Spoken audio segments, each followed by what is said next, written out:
Good evening, you're watching Left, Right and Centre. I'm Nidhi Razdani. The latest one, yes indeed, the internet is having a blast right now with the jokes and memes as Liz Truss resigned as Britain's Prime Minister today after just 45 days in office. She is the shortest serving UK Prime Minister in history. Truss was forced to step down over a series of U-turns on her mini-budget, which had sent the British markets into a tailspin and sent the pound crashing. This is exactly what Rishi Sunak had warned about. Truss sacked her finance minister last week. Yesterday, her Home Secretary stepped down, and as more and more Tories rebelled against her, she was forced to announce her resignation this afternoon. So Rishi Sunak, who was defeated by Truss in the Tory leadership race just weeks ago, is now the bookies' favourite to be the next Prime Minister. But wait, it gets even more interesting because there are now reports that Boris Johnson may want to come back. The crisis in the Tory leadership comes at a time when opinion polls show that Labour under Keir Starmer would win hands down if a general election were held today, and the Tories would be decimated. In the end, though, Rishi was right. We have inflation because of our monetary policy, that we haven't been tough enough on the monetary supply. That's the way I would address that issue. Wait, Liz, we have to be honest. We have to be honest. But borrowing your way out of inflation isn't a plan, it's a fairy tale. I came into office at a time of great economic and international instability.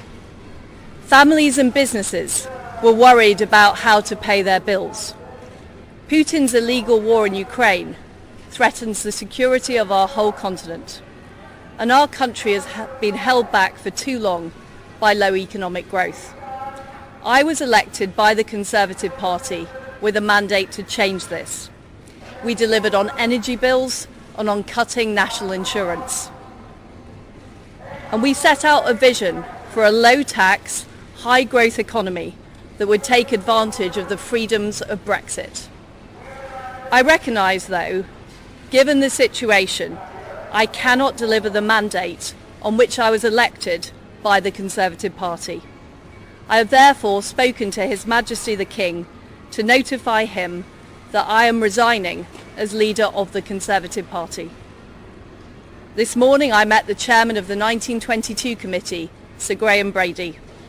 We've agreed that there will be a leadership election to be completed within the next week. This will ensure that we remain on a path to deliver our fiscal plans and maintain our country's economic stability and national security. I will remain as Prime Minister until a successor has been chosen. Thank you. Well, my colleague Radhika Iyer now joins us with the very latest from London. So Radhika, interesting how Rishi Sunak is emerging as the favourite of the bookies, but now these reports that Boris Johnson may want to come back. The drama is never over, is it, in Britain? It's getting even more chaotic by the day. I'm just outside number 10 where there is considerable chaos, a lot of confusion going on here, but I guess the confusion is more inside those doors of number 10 on who takes over next. So the Tory leadership has said that by the 28th of October, which is the end of next week, they will find a new leader who will be elected, and the process is this. Similar to what happened in September the 5th, not too long ago, only 45 days ago when Liz Truss was made Prime Minister. There will be candidates up in the fray. For example, we hear that Rishi Sunak is still interested in the job. Boris Johnson, I believe, according to sources, is also interested to take over. Penny Mordaunt, who again was in the race last time around, could be one of the candidates, and such names coming up. The official confirmations are pending, so there will be a round of voting within the Conservative leadership, which at the moment there are close to above 250 lakh members. Still only 1.2% of the population in the United Kingdom, which clearly has had enough of the drama that has unfolded over the last few years and the series of scandals that they have been witness to. Of course, at this moment, the people who are having a good time will be people like Keir Starmer, people like Nicola Sturgeon, who are chiefs of both the Labour and the SNP parties respectively, who have demanded a snap election, but the Conservative Party still hold the majority, and they say that by next week they will find somebody competent to run the government and continue to run so till 2024 when the next election is due. But all eyes on number 10 at the moment, and like you mentioned, Nidhi, a huge moment of embarrassment and disgracement with so many jokes and memes around. And the latest one, and one of my favorites, is that number 10, the Black Doors, have now turned to be the newest Airbnb in London, a good place for short stays. Oh, all right, Radhika, never a dull moment, like you said. Thanks for joining us. Well, let's go straight across to our panelists this evening. We're happy to welcome with us Lord Rami Ranger, member of the House of Lords, member of the Conservative Party. Lord Meghna Desai is with us today. We have two eminent journalists with us, Parvez Alam, Nicholas Nugent, and Dr. Mohan Kumar from the Jindal Global University is with us as well. Thank you very much to all of you for joining us. Lord Rami Ranger, let me take this to you first. Rishi Sunak, is heading the betting odds at the moment. Is he really interested in doing this again? First of all, I'd like to thank Liz Truss for accepting the manifesto which she came to power with the promises she made. Unsustainable. Rishi had already warned they were not practical. She forcefully said they were practical, they will turn the economy around, there will be big growth. She has accepted that she was wrong and she resigned. She done the honourable thing. She could have dragged on and the party would have faced a lot more criticism and it would have been more damaged. Now coming back to Rishi is very quiet at the moment, but he will come forward for the sake of party and the nation. He's a very conscientious person. And this is the type of person we need at the time when we are going through turmoil. Rishi has a track record of success. He was the Chancellor at the most unprecedented time when the pandemic hit us, the COVID. He was the man with imagination. He brought furlough scheme. He stabilized the economy. He saved lots of jobs, a lot of businesses. He has the experience. And he's highly educated also. He's a banker. He's educated at Stanford also. So I'm pretty sure he will come forward for the sake of the party and the country. And also the most important thing is the free trade agreement is on the card between UK and India. That will be the mother of all free trade between the number. But Lord Ranger, can I ask you who some of the other possible contenders could be? Penny Mordaunt seems to be doing well as far as the bookies are concerned. And then there's the news that Boris Johnson may want to come back. Isn't it true that there is a strong section of the Tory party, or to which you belong, that still supports him? Under the rule, only two candidates will come forward who were the last two. You know, the number one already had the chance. Now number second was Rishi and third was Penny Mordaunt. So second and third are given the chance. No one else can join this race because this is a peculiar type of election. So therefore, it will be between Penny Mordaunt and Rishi Sunak. So therefore, Rishi is the best man for the country and for the international market, and the free trade between India and UK will bring a lot more benefit to the United Kingdom under Rishi than through anybody. Rishi is one of their own, and India will really have a lot more empathy for Rishi to do a better deal. And also, my final point is that Liz was inexperienced. She made the biggest blunder of not uniting the party, instead bringing cronies and friends and all this. She made the cabinet very weak, and you can see what happened to the Chancellor. So therefore, sometimes you have to be magnanimous. You're running a country, a government, you're not running a family where you can just offer job to people because they are friends. They may not have the in-depth knowledge, experience of running the department, and that's why we are. Okay, so you're saying the contest would then boil down to Rishi Sunak and Penny Mordaunt, but Nicholas Nugent, is that the case? Why are the UK media then reporting that Boris Johnson could be interested in the job too? How exactly does this work? Well, Boris Johnson has a lot of supporters in the country at large. That's true, but I think you've just got to look at the arithmetic last time round. The people who get their vote this time in the first instance are Conservative members of Parliament, and it was Conservative members of Parliament who brought Boris Johnson down. So frankly, I don't think he stands a chance of getting onto the platform. You're going to need a certain degree of support before you get the party ticket. So you're right in saying he may want to come back, but I don't think there's any chance of that happening at all, whilst the first vote is with Conservative MPs. I would actually agree with Lord Ranger that the likely two candidates are Rishi Sunak and Penny Mordaunt, who came respectively second and third in the contest last time. There may be one or two others trying to get in, like Suella Braverman, who resigned yesterday, like Ben Wallace, who seems to have quite a lot of following. But I suspect not, and my own prediction is that this may not even go to the country, to the Conservative members.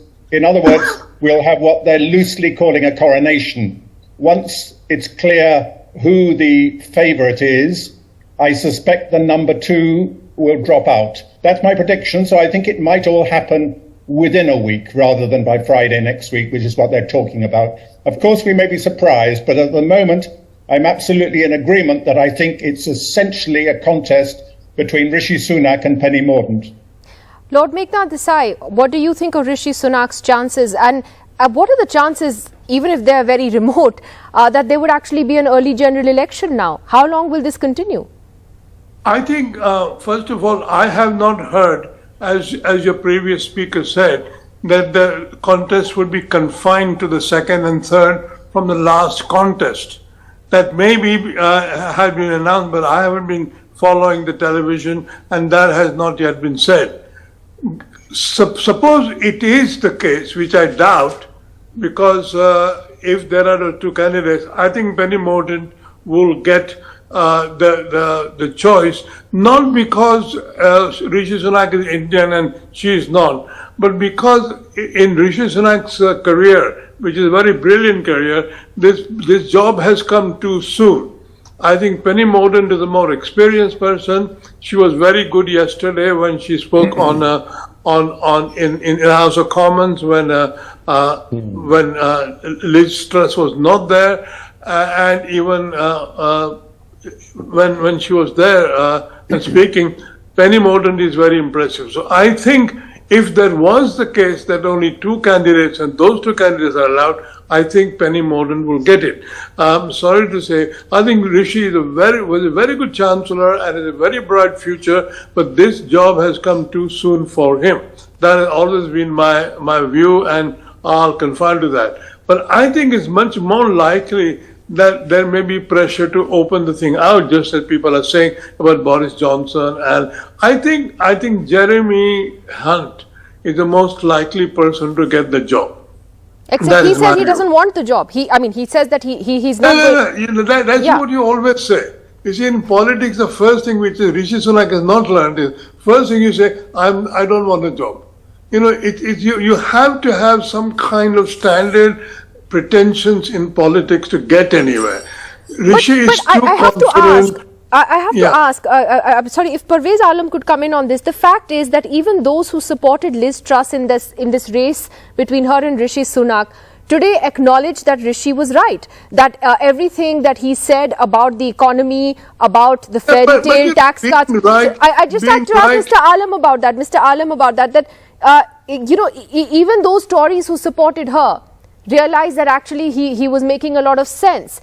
Now, is that something that could work to his advantage, or is there still a large section of the party that supports Boris Johnson and doesn't forgive him for stabbing Johnson in the back? Parvez Alam. Nidhi, you're absolutely right. During the last 44 days, we have heard it so many times that Rishi Sunak was so right in terms of analyzing the economy for the country and also sticking to his guns.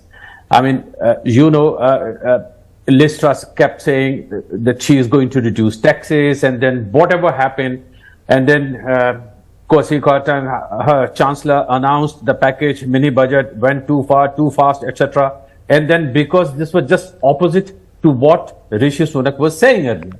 So this has been proved that Rishi Sunak was a kind of a true Tory conservative in terms of deciding the country's fiscal policy. One has to be conservative in terms of announcing tax cuts. Second thing is that there is a lot of support for Rishi Sunak. But this has to be seen that whether he enjoys the same support within the establishment. Unfortunately, that's not the case. What Lord Desai said, I have to agree with him. That somehow there's something that, fine, number two position is okay. Probably he could get the same position. Now, there's another talk I was just listening to, because everything is so fluid here, and so there are so many, calculation guesses, that probably there could be a kind of a government of reconciliation within the Tory party, which means that no two candidates or three candidates, no any, nothing like a kind of a proper election. According to the 1922 committee, because committee is still going to decide. Lord Desai is right that no one has taken a decision so far that there will be two candidates. I'm not too sure about it. So which means that there are efforts being made to form a government of reconciliation, which means maybe Boris Johnson could also play a role, or probably he could lend his support to someone like Penny Mordaunt, or maybe Rishi Sunak, and probably Rishi Sunak would also be a part of the next government. So I think that the Conservatives have got just 1 week to come together, rally around some sort of person or a solution. Sounds like what we likely to be the case. It sounds like what we call a khichdi here at home. But Dr. Mohan Kumar, just wanted to get you in here. In terms of this UK-India free trade agreement, which the UK was really hoping would be done by Diwali, and we saw that there are many stumbling blocks that came in the way, not least of whom was Suella Braverman and her opposition to it. But with whom does India have a better chance of getting this deal through? Well, I think we need a proper government in place. I would like to believe there is a bipartisan consensus in the UK that the free trade agreement with India is important. I'm myself heaving a sigh of relief that the FTA has not been rushed through by Diwali, frankly, because we need an FTA that will last, that is sustainable. And I think if you want an FTA that is sustainable with the Tories, then I think you need a government in place. I just wanted to react a little bit to what the others have been saying. I think we need to wait for the 1922 committee to come up with the rules by this evening. There are two constituencies. One is the members of parliament. The other is the wider membership of the Conservative Party. And I think if you're going to have a leader by 28th, Friday next week, then I think somehow the party will have to rally behind one candidate. There is simply no time for games and you have 2 or 3 candidates. You go to the wider membership. That will really mean that UK enters a period of profound economic instability. I'd like to point to your viewers that UK is a terribly important economy, and that any instability there will have wider repercussions for the global economy. But as far as your question is concerned, I would wait for some stability in the UK before we can conclude the FTA. I think the FTA is fine at the technical level, but the most difficult issues will have to be done at the political level by the prime ministers of the two countries. So it would be good to wait until there is a stable government in the UK before we put the final touches to the FTA. An important comment there, and also what you said about the impact this is having on the global economy. It's not just something that we see in isolation. Lord Rami Ranger, do you want to just take on what Lord Meghnad Desai was saying, and Parvez Alam agreeing with him, that Rishi Sunak may not quite have the support to actually make it to Prime Minister? That Lord Meghnad Desai seems to believe this is not his time. It's too soon for him.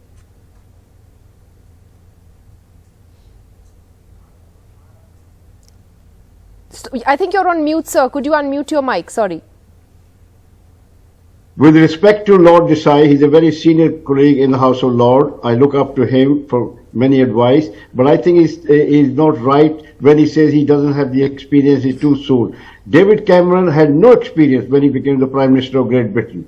That is number one. Number two, the parliamentarians have already decided that Rishi is number one. To have a rerun of the same election will produce the same result. So Rishi was not unfavourite. He was the favourite among his parliamentary colleagues. Where he went wrong was with the grassroots voters, which he lost by 20,000. But again, if we go back to the grassroots, which we won't be going this time, and there'll only be 2 candidates, we can't have the rerun of what fiasco we had before. Everyone has tested their ability, their popularity. There were so many, 14 candidates were in the fray. And in the end, it ended up with 3-4. So they don't want to have embarrassment and egg on their face once again. So Rishi is favorite. Rishi has the experience. You don't have to be old with gray hair to be able to talk sense. Rishi had talked sense. He has demonstrated he could stabilize the economy at the most unprecedented challenges faced by the COVID pandemic. So I think experience, he's got enough. He has worked and he demonstrated his quality. And on top of that, the free trade agreement with Rishi will bear a lot more fruit and a lot more benefit to both the countries, because he will also be empathetic to his motherland, India, that we want to do much more business with each other, because we are secular democratic countries. We share each other's value. We don't, unlike China, they don't have to watch their back and front. So India is a tested country with a proven track record of friendship. In Second World War, 1 million soldiers came twice to defend king and empire. And not only that, after the devastating war, they came to rebuild the country. They worked in factories, they worked in transport, hospital, and all that. So Indians already are in a very influential position here in the United Kingdom. The richest man is an Indian. The biggest industrialist is an Indian. So right. Indians are from a country of 5,000 years civilization. You are clearly in Team Sunak, so we know where you stand. But Lord Meghnad Desai, the important point that Dr. Mohan Kumar raised about the impact, how the whole world will be watching what the UK does. And we've seen that poor leadership can really lead to an economic crisis which can further spiral. I mean, it was proved under Liz Truss. How crucial is this new leadership contest going to be then? Let me first of all say that the economic crisis was started before Liz Truss became Prime Minister or anybody became Prime Minister. The economic crisis is because of the energy price rise and because of Russia-Ukraine war. And it is not going to go away regardless of who is Prime Minister. The energy price crisis is here with us for at least the next 5 years. I've written about it. So I think, let us be sort of quiet about it, not get too carried away by the fact that Rishi has Indian origins. I still believe that the result will be, because Rishi was not accepted by the membership, this time I think only the Tory MPs are going to vote, because otherwise they can't get a result by next Friday.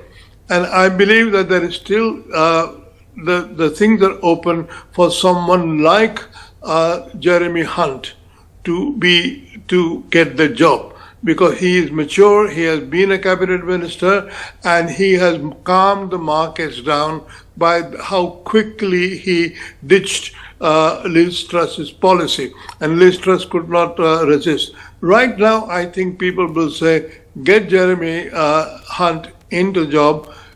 Rishi Sunak can be again Chancellor, and let's proceed. That's a likely solution. I think we all love Rishi very much, and there is 1.3 billion people in India wanting him. But right now the thing is, can somebody of enough maturity and experience get the market down and proceed as a Prime Minister? Okay. We're looking for a Prime Minister, not a Chancellor. Nicholas Nugent, I'm going to give you the enviable task of sticking your neck out and giving us your prediction. Who do you think it will be? Let me start by saying I have no party affiliation. I'm not campaigning for anybody. Sure. And Lord Desai was wrong when he said I thought it would be limited to 2 people. No, I said it would end up by being 2 candidates. There may well be 4, 5 even, but by the end it has to be a decision between 2 candidates. And my prediction was that it would be between Penny Mordaunt and Rishi Sunak. I'm not prepared to stick my neck out and say which will prevail. It's really hard to judge. So I'll make my first prediction, but not the second. But the other thing I said was that I do expect whoever prevails, the other one will drop out, and therefore it will not go to the party membership. That was my second prediction. I don't know if it'll be Rishi or Penny. Remains to be seen. But based on the last time, Rishi was the most popular of those candidates amongst Conservative MPs. So I guess marginally I'm expecting Rishi to prevail. But I really don't want to put my head on the block on that one. That's a marginal matter. But I will say that I think Rishi and Penny will be the two who go into the final round. All right, I have to leave it there tonight. Thank you very much to all of you for joining us on that breaking story tonight as Liz Truss dramatically announced her resignation, the shortest serving Prime Minister in the history of Britain. We'll take a break. We'll be back on the other side.